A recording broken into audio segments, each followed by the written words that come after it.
आज देखते हैं भारतीय संविधान एवं भारतीय राज्य व्यवस्था। भारतीय राज्य व्यवस्था में स्विट्जरलैंड की संवैधानिक योजना।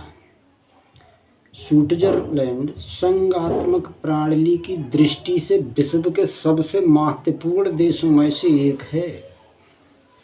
इसका वास्तविक नाम स्विस परिसंघ है, जो इसकी संघात्मक संरचना को सूचित करता है। इसकी राजनीतिक प्रणाली की प्रमुख विशेषताएं इस प्रकार हैं। स्विट्जरलैंड का संघात्मक ढांचा बाकी देशों से कुछ अलग है। ये देश कई राजनीतिक इकाइयों से मिलकर बना है, जिसमें से कुछ को कैंटन कहते हैं और कुछ को अर्ध कैंटन कहते हैं। स्विस परिसंघ में कुल 20 कैंटन तथा 6 अर्ध कैंटन हैं। अर्ध कैंटन भी कैंटन ही हैं।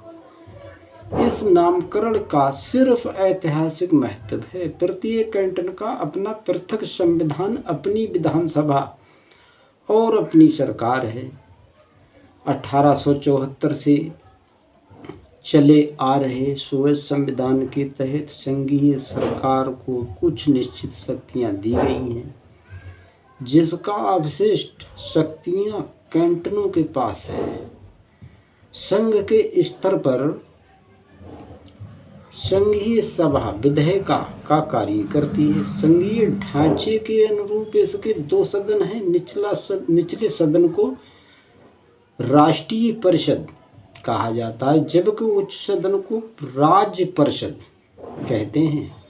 निचले सदन अर्थात राष्ट्रीय परिषद में 200 सदस्य होते हैं, जो कि सार्वजनिक वयस्क मत अधिकार के आधार पर चुने जाते हैं। यह चुनाव आनुपातिक प्रतिनिधित्व के अनुसार दलीय सूची प्रणाली के आधार पर आयोजित होता है। इन संसदों का चयन 4 वर्षों के लिए होता है। उच्च सदन अर्थात राज्य परिषद में कुल 46 सदस्य होते हैं, जिनमें से प्रत्येक कैंटन से 2, प्रत्येक अर्ध कैंटन से 1 सदस्य आता है। संघीय स्तर पर कार्यकारी शक्ति एक विशेष समूह के हाथों में होती है, जिसे संघीय परिषद कहते हैं। इस परिषद में 7 सदस्य होते हैं, जिन्हें विधानमंडल के दोनों सदनों के संयुक्त अधिवेशन में 4 वर्ष के लिए चुना जाता है। संघीय परिषद के अध्यक्ष को स्विस परिसंघ का राष्ट्रपति कहा जाता है और बाकी 6 सदस्यों को प्रधानमंत्री कह दिया जाता है। धातव्य है कि राष्ट्रपति सिर्फ सांकेतिक राज्य अध्यक्ष होता है। वस्तुतः उसकी शक्ति बाकी सहयोगियों के बराबर होती है। हर एक वर्ष के बाद राष्ट्रपति बदलता रहता है। कार्यपालिका की इसी विलक्षण संरचना के कारण स्विस कार्यपालिका को बहुल कार्यपालिका कहा जाता है। स्विस राजनीतिक प्रणाली की एक महत्वपूर्ण विशेषता यह भी है कि उसमें प्रत्यक्ष लोकतंत्र के सिद्धांत का सबसे ज़्यादा प्रयोग दिखाई देता है। यूँ तो वहाँ की जनसंख्या के पर्याप्त आकार के कारण प्रतिनिधि लोकतांत्रिक सिद्धांत का सबसे ज़्यादा प्रयोग दिखाई देता है। यूँ तो वहाँ की जनसंख्या पर्याप्त आकार के कारण ही प्रचलित है, किंतु उसके भीतर प्रत्यक्ष लोकतंत्र की कुछ विधियों को भी शामिल कर दिया गया है। ऐसी 2 प्रमुख विधियाँ वहाँ प्रचलित हैं। पहला या उपक्रम तथा जनमत संग्रह या परीक्षा। पहल का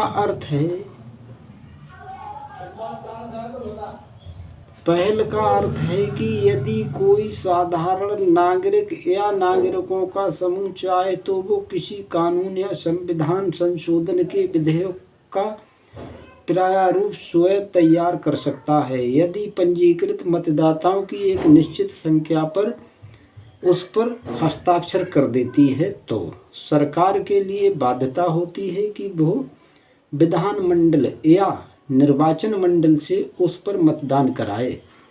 इसके तहत संविधान संशोधन के मामले में न्यूनतम 1 लाख मतदाताओं के हस्ताक्षर चाहिए, जबकि किसी संघीय कानून के मामले में 50,000 मतदाताओं के हस्ताक्षर पर्याप्त होते हैं। दोनों ही स्थितियों में 2 वर्ष के भीतर मतदान कराना जरूरी होता है। जनमत संग्रह या परिप्रेक्ष्य ऐसी विधि है जिसमें सरकार या संसद स्वयं किसी महत्वपूर्ण मुद्दे पर जनसाधारण की राय जानने के लिए मतदान कराती है। इसका उद्देश्य ये जानना होता है कि सरकार जिस नीति या कानून को लागू करना चाहती है कहीं वो जनता की भावनाओं के विपरीत तो नहीं है। फ्रांस की संवैधानिक योजना यानी फ्रांस के संविधान में ये किस तरीके के हैं। 1789 की फ्रांसीसी क्रांति के बाद से फ्रांस ने उदार लोकतंत्र को स्वीकार किया है। राजतंत्र और कुलीन तंत्र को समाप्त करने की दृष्टि से 1789 की दृष्टि का काफ़ी महत्व है। फ्रांसीसी राजनीति प्रणाली के कुछ प्रमुख विशेषताएं निम्नलिखित हैं। फ्रांस में एक आत्मक शासन प्रणाली है, अर्थात वहाँ एक ही राष्ट्रीय सरकार है। स्थानीय स्तर पर बहुत सी क्षेत्रीय परिषदें व कार्यपालिका परिषदें हैं, किंतु उन्हें केंद्रीय सरकार द्वारा निर्धारित कार्य ही करने होते हैं। फ्रांस की कार्यपालिका की एक विशेषता दोहरी कार्यपालिका प्रणाली है, जिसके अंतर्गत राष्ट्रपति द्वारा प्रधानमंत्री दोनों के पास कार्यपालिका की निश्चित शक्तियाँ होती हैं। राष्ट्रपति की चुनाव जनता प्रतिनिधित्व से कराती है और प्रधानमंत्री का चुनाव संसद के बहुमत के आधार पर होता है। फ्रांसीसी राष्ट्रपति ब्रिटिश राजा या भारतीय राष्ट्रपति की तरह नाम मात्र का प्रधान नहीं होता, बल्कि उसे भी प्रधानमंत्री के साथ साथ कई कार्यकारी शक्तियां प्राप्त हैं। फ्रांसीसी शासन व्यवस्था ही एक विशेष बात है ये भी है कि इसमें राजनीतिक कार्यपालिका की तुलना में संसद की शक्तियां बहुत कम हैं। संसद केवल मूल सिद्धांत या मार्गदर्शक सिद्धांत ही बना सकती हैं।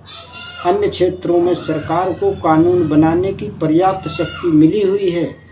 सहचारिता फ्रांस में उस स्थिति को कहते हैं जब राष्ट्रपति और प्रधानमंत्री भिन्न भिन्न दलों के होते हैं। ऐसी स्थिति में कई बार राजनीतिक गतिरोध का खतरा उत्पन्न हो जाता है।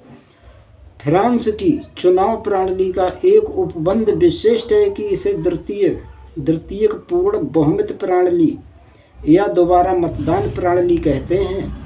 इसके अंतर्गत नेशनल असेंबली का चुनाव जीतने के लिए उम्मीदवार को पूर्ण बहुमत प्राप्त करना होता है, जिसका अर्थ है कि उसे पंजीकृत मतदाताओं से कम 1/4 मत और मतदान में डाले गए कुल मान्य मतों के कम से कम 50% वोट प्राप्त करने होते हैं। यदि पहली बार में किसी भी उम्मीदवार को ऐसा बहुमत प्राप्त नहीं होता है तो पंजीकृत मतदाताओं की कुल संख्या के 12.5% से ज़्यादा वोट जिन उम्मीदवारों को मिलते हैं उनके बीच पुनः चुनाव कराया जाता है। इस बार जिस उम्मीदवार को सबसे ज़्यादा मत मिलते हैं उसे विजयी घोषित कर दिया जाता है, चाहे वो उसे पूर्ण बहुमत मिला हो या नहीं मिला हो।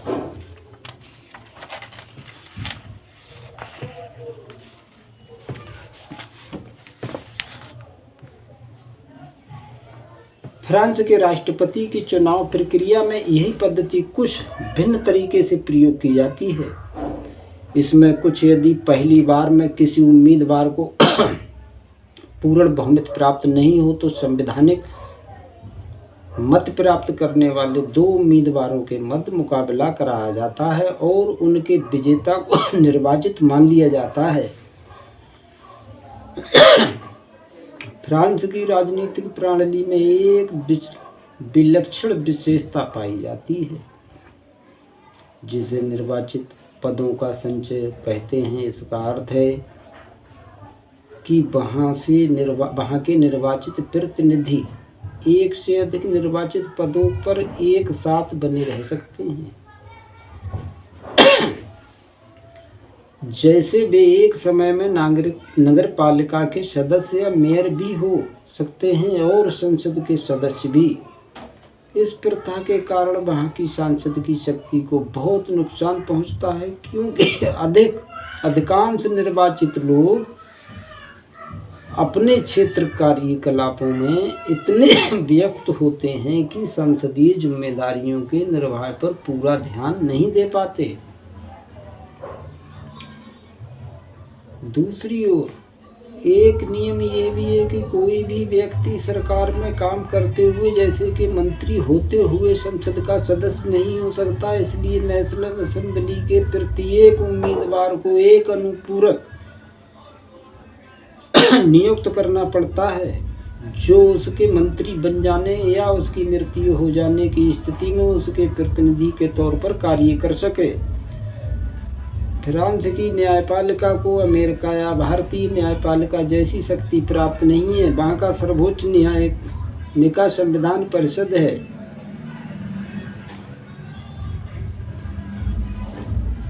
यह परिषद मोटे तौर पर अमेरिकी सर्वोच्च न्यायालय से मिलती जुलती है, किंतु यह किसी कानून के अधिनियमित